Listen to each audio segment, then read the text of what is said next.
ബയോളജിയിലെ life process എന്ന് പറയുന്ന chapter, അതിൻ്റെ ചെറിയൊരു ടോപ്പിക്കാണ് നമ്മളിന്ന് ഡിസ്കസ് ചെയ്യാൻ ഉദ്ദേശിക്കുന്നത്. ആദ്യമായിട്ട് ഈ ഒരു ചാപ്റ്ററിൽ മൊത്തമായിട്ട് എന്താ ഉദ്ദേശിക്കുന്നത്, കാര്യമായിട്ട് നമ്മൾ ഡിസ്കസ് ചെയ്യുന്ന ടോപ്പിക്കുകൾ ഇതിനകത്ത് ലൈഫ് പ്രോസസ്സ് എന്ന് പറയുമ്പോൾ ആദ്യം മനസ്സിലാക്കുക, ഒരു ജീവിയെ സംബന്ധിച്ചിടത്തോളം ആ ജീവിക്ക് അതിൻ്റെ ജീവൻ നിലനിർത്താൻ അതിൻ്റെ ബോഡിയിൽ എന്തൊക്കെ പ്രോസസ്സുകൾ ആവശ്യമാണോ ഇതിനാണ് നമ്മൾ ലൈഫ് പ്രോസസ്സ് എന്നതുകൊണ്ട് ഉദ്ദേശിക്കുന്നത്. അപ്പോൾ അതിനകത്ത് ഒരുപാട് പ്രോസസ്സുകളുണ്ട്. അതിനകത്ത് വളരെ പ്രധാനപ്പെട്ട ചില സംഗതികൾ മാത്രമാണ് നമ്മൾ ഈ ചാപ്റ്ററിൽ ഡിസ്കസ് ചെയ്യുന്നത്. അപ്പോൾ അതിലെ ആദ്യത്തെ ഒരു പോയിൻ്റ് ന്യൂട്രീഷനാണ്. സെക്കൻഡ് വൺ റെസ്പിറേഷൻ, പിന്നെ ട്രാൻസ്പോർട്ടേഷൻ, എക്സ്ക്രീഷൻ. ഇത്രയും പോയിന്റുകളാണ് പ്രധാനമായും നമ്മൾ ഈ ചാപ്റ്ററിൽ ഡിസ്കസ് ചെയ്യുന്നത്. അവിടെ നമ്മൾ ന്യൂട്രീഷൻ്റെ ചെറിയൊരു ഭാഗമാണ് ഇന്ന് ഡിസ്കസ് ചെയ്യാൻ ഉദ്ദേശിക്കുന്നത്. ന്യൂട്രീഷൻ എന്ന് പറയുമ്പോൾ നമുക്കറിയാം, രണ്ട് തരം ന്യൂട്രീഷൻ നമുക്ക് മുന്നിലുണ്ട്. ഒന്ന് ഓട്ടോട്രോപ്പിക് ന്യൂട്രീഷൻ ഉണ്ട്, മറ്റൊന്ന് ഹെറ്ററോട്രോപ്പിക് ന്യൂട്രീഷൻ ഉണ്ട്. ഓട്ടോട്രോപ്പിക് എന്ന് പറയുമ്പോൾ അത് മറ്റൊന്നിനെ ഡിപ്പെൻഡഡ് അല്ല. ഒരു ജീവിക്ക് അതിന് ആവശ്യമായിട്ടുള്ള ഭക്ഷണം, ഫുഡ് ഐറ്റംസ് അത് സ്വന്തമായി തന്നെ പ്രിപ്പയർ ചെയ്യുന്ന ദാറ്റ്സ് കൈൻഡ് ഓഫ് ന്യൂട്രീഷനാണ് നമ്മൾ ഓട്ടോട്രോപ്പിക് ന്യൂട്രീഷൻ എന്ന് പറയുന്നത്. അത് കാര്യമായിട്ട് നമുക്കറിയാം, പിന്നെ പ്രൊഡ്യൂസേഴ്സ് അഥവാ ഈ പ്ലാന്റ്സ് ആണ് ഇതിനകത്ത് പ്രധാനമായിട്ട് വരുന്ന ആളുകൾ. ഇനി ഹെറ്ററോട്രോപ്പിക് എന്ന് പറഞ്ഞാൽ എന്താ, നമ്മളൊക്കെ പെടുന്ന നമ്മൾ മനുഷ്യന്മാരടക്കം മറ്റു ജീവികളൊക്കെ ഓൾമോസ്റ്റ് എല്ലാം ഹെറ്ററോട്രോപ്പിക് ആണ്. നമുക്ക് ഭക്ഷണത്തിന് മറ്റൊരാളെ ഡിപ്പെൻഡ് ചെയ്യണം, അല്ലാതെ നമുക്ക് കാര്യം നടക്കില്ല. അപ്പോൾ അങ്ങനെയുള്ള കൈൻഡ് ഓഫ് ന്യൂട്രീഷനെ നമ്മൾ ഹെറ്ററോട്രോപ്പിക് ന്യൂട്രീഷൻ എന്ന് പറയും. അപ്പോൾ ഈ ഓട്ടോട്രോപ്പിക് ന്യൂട്രീഷനിലെ വളരെ പ്രധാനപ്പെട്ട എക്സാമിനൊക്കെ അധികം ഫോക്കസ് ചെയ്ത് വരുന്ന ഒരു ക്വസ്റ്റ്യനാണ് ഫോട്ടോസിന്തസിസുമായി ബന്ധപ്പെട്ട ഒരു ക്വസ്റ്റ്യൻ. അത് നമുക്ക് എങ്ങനെ ഈസിയായി മനസ്സിലാക്കിയെടുക്കാം, അതാണ് ഇവിടെ പറയാൻ ഉദ്ദേശിക്കുന്നത്.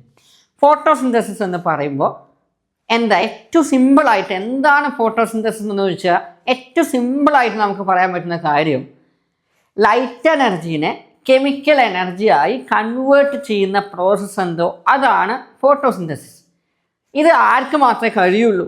ഇത് പ്ലാന്റ്സിന് മാത്രമേ കഴിയുള്ളൂ. നമുക്ക് മനുഷ്യന്മാർക്ക് ഡയറക്റ്റ് ഇങ്ങനെ സൺലൈറ്റ് എനർജീനെ ഫുഡ് എനർജി അഥവാ കെമിക്കൽ എനർജിയാക്കി കൺവേർട്ട് ചെയ്യാൻ നമുക്ക് സാധിക്കില്ല.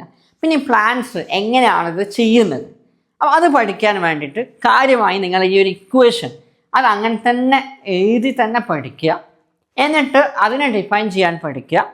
അതിനകത്ത് ഒരു 3 പോയിൻ്റ് കൂടെ നിങ്ങളുടെ ടെക്സ്റ്റ് ബുക്കിൽ കാണാം. അത് അങ്ങനെ തന്നെ പഠിച്ചു കഴിഞ്ഞാൽ ഈ ടോപ്പിക്ക് സെറ്റാണ്.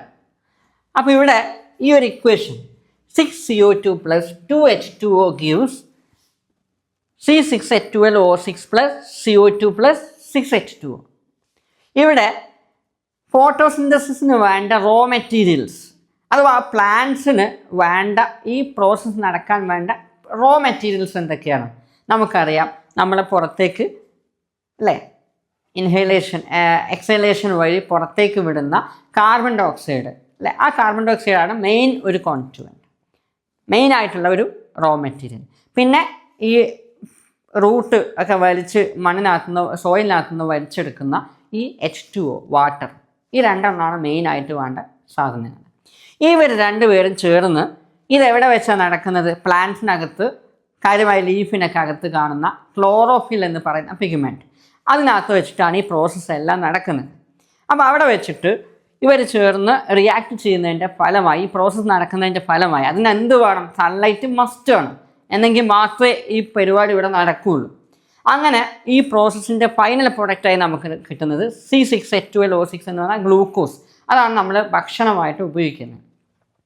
പല പ്ലാന്റ്സിനെ ഡിപ്പെൻഡ് ചെയ്ത് പല രീതിയിലുള്ള ഭക്ഷണമായിരിക്കും നമ്മൾ അതിനകത്തുനിന്ന് നമുക്ക് കിട്ടുക. ഇനി 6O2 അല്ലെ, ഓക്സിജൻ, അത് ടൊമാറ്റോയിലൂടെയൊക്കെ ബാക്കിയുള്ള ബൈ പ്രൊഡക്റ്റായി വന്ന ഓക്സിജൻ എന്ത് ചെയ്യും? ടൊമാറ്റോയിലൂടെയൊക്കെ പുറത്തേക്ക് വിടും. അതാണ് നമ്മൾ നമ്മളെ പ്രാണവായുവായിട്ട് നമ്മൾ ശ്വസിക്കുന്നത്. ഇനി ലാസ്റ്റ് വൺ 6H2O, ആ ബാക്കി വരുന്ന റിമൈനിങ് വാട്ടർ അത് ട്രാൻസ്പിറേഷൻ വഴി പുറത്തേക്ക് വേപ്പറായിട്ട് പോരുന്നു. ഇതാണ് ഈ ഒരു ഇക്വേഷൻ്റെ ഡെഫിനിഷനായി നമ്മൾ മനസ്സിലാക്കാനുള്ളത്. ഇനി ഇതിനകത്ത് പ്രധാനപ്പെട്ട 3 പോയിൻറ്റ്സ് അതെന്താ? ഒന്നാമത്തെ കാര്യം absorption of light energy by chlorophyll. നേരത്തെ പറഞ്ഞല്ലോ, ക്ലോറോഫിൽ എന്ന് പറഞ്ഞാൽ ലീഫിനകത്ത് ഒരുപാട് ലക്ഷോപലക്ഷം വരുന്ന ഒരു പിഗ്മെൻറ്റ്സ് ആണ്. ആ പിഗ്മെൻ്റ് എന്ത് ചെയ്യും? ലൈറ്റ് എനർജീനെ ആദ്യമായി അബ്സോർബ് ചെയ്യും. അതാണ് ഒന്നാമത്തെ ഇതിൻ്റെ സ്റ്റെപ്പ്. രണ്ടാമത്തെ സ്റ്റെപ്പ് എന്ന് പറയുന്നത് ആ അബ്സോർബ് ചെയ്തിട്ടുള്ള ലൈറ്റ് എനർജീനെ കെമിക്കൽ എനർജി ആക്കിയിട്ട് കൺവേർട്ട് ചെയ്യുന്നു. അതോടൊപ്പം തന്നെ അവിടെ എന്തുകൂടെ നടക്കുന്നു? വാട്ടർ മോളിക്യൂളിനെ അത് ഹൈഡ്രജനും ഓക്സിജനുമായിട്ട് രണ്ടാക്കി മാറ്റുന്നു. അങ്ങനെ രണ്ടാക്കി മാറ്റുന്ന ഹൈഡ്രജനും ഓക്സിജൻ, ഈ ഹൈഡ്രജൻ ഇത് ചേർന്ന് ഈ ഓക്സിജനാണ് നമുക്ക് എന്ത് ചെയ്യുന്നത്? പുറത്തേക്ക് വരുന്നത്. അതാണ് നമ്മൾ ശ്വസിക്കുന്നത്. ഓക്കെ, നേരത്തെ പറഞ്ഞ പോലെ. ഇനി last one, reduction of CO2 to carbohydrate.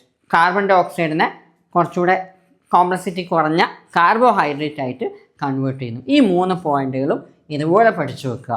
അതേപോലെ ഈ ഇക്വേഷൻ എഴുതി അങ്ങനെ തന്നെ എഴുതി പഠിച്ച് അതിനെ ഡിഫൈൻ ചെയ്യാൻ അറിഞ്ഞാൽ ഈ ഭാഗത്തു നിന്ന് വരുന്ന മാർക്ക് നിങ്ങൾക്ക് സെറ്റാക്കുക, ഉറപ്പാക്കാം.